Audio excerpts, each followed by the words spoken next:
Good evening, guys. How are you? I hope very well. The code of today will print the n Fibonacci's number, where n is given by the user.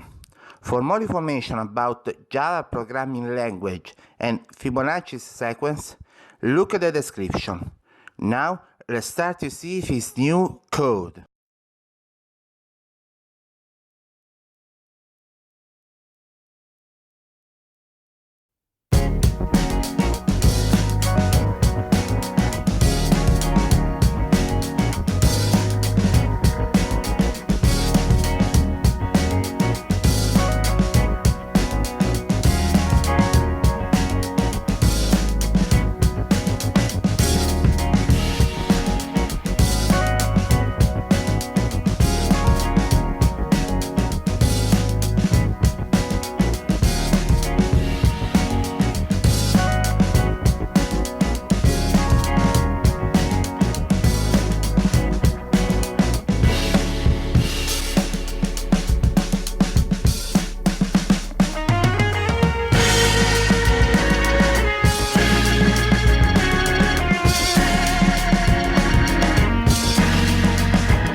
If you like the video, share it with your friends and subscribe to the channel.